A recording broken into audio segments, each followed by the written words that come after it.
Nga palangga for today's video, tingnan mo yung aking apam. Busy, magandang umaga. Tingnan yung mga palangga, oh. Niready na naman niya nga, hindi naman ako dito. Agoy. Oh, tingnan mo mga palangga. Would you like that wider or is that good? Huh? Would you like it more wide or that's perfect?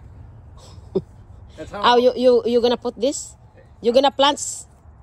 I'm gonna see if there's anything that you can plant in the winter or spring sprout. I'm gonna research that. This is wide enough though, right? Yeah. Okay. Yeah, but the problem, I'm not here. You can plant here, that's what you eat, like bell pepper. The bell pepper and the other one, the chili. Yeah. Tingnan mo guys, oh. Ito pala mag-order ako sa, I ordered the Shopee because they have there. For a grinder? Yes. Yeah. I ordered the Shopee this. Okay. You came close. My God. So yung mga palanggang aga ni Apam, tinanggal. Honey, you need to throw this? What? Yeah, it's all broke. Okay. So mga palangga, sinabi ko, hindi muna niya tanggalin yung iba dyan kasi yun. Kasi marami pa kasing mga ano eh. Tingnan mo, tinanggal niya na oh. Nagdig na. Ganun yung asawa ko mga palangga oh.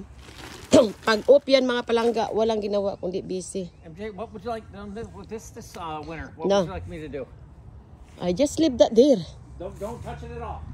Woo! My, I mean, like in December, don't do anything. they gonna die. So yung mga palangga, nagtutubo pa talaga. Oh. So ganun yung asawa ko mga palangga. Oh, marami pang bunga. Oh. Mga palangga ang kalat ng backyard, no? So yung mga palangga, oh, now, tingnan mo yung kamatis, oh. As you can see yung tomato ko, oh. Sus, ang dami mga palangga pa talaga, oh. Thank you pala sa mga tomato ko mga palangga, oh. Nagdamihan pa talaga mga palangga. So, nag-work pa rin sila. Kahit paano, nabubuhay pa rin. Pero yung mga nasa, tanggalin ko na yan, oh, di ba? So, okay pa talaga mga palangga. Oh, yan si Apam. So, yung mga palangga, water dispenser, okay itong water dispenser. Naglilik lang siya kaunti, no? Naglilik lang siya. Okay talaga yan.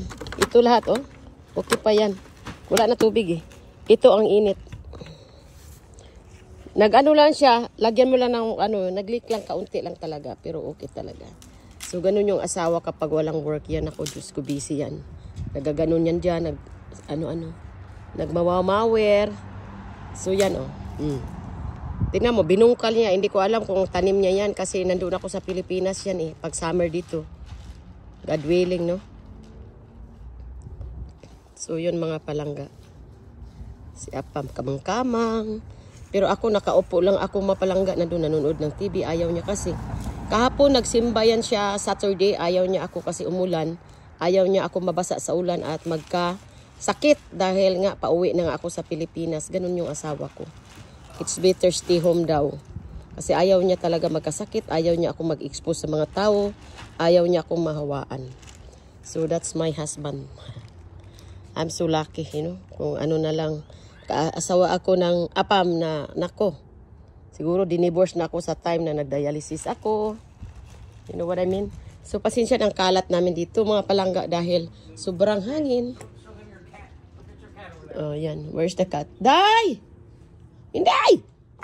So, dito mga palangga, hanggang nag-summer, hindi ako tambay dito kasi sobrang init. O, yung sayote ko, hindi ko na nakatubo wala na munga.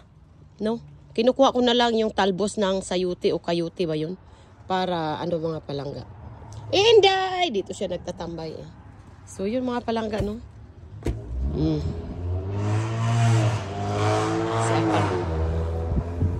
Yan, ganun talaga yung asawa ko.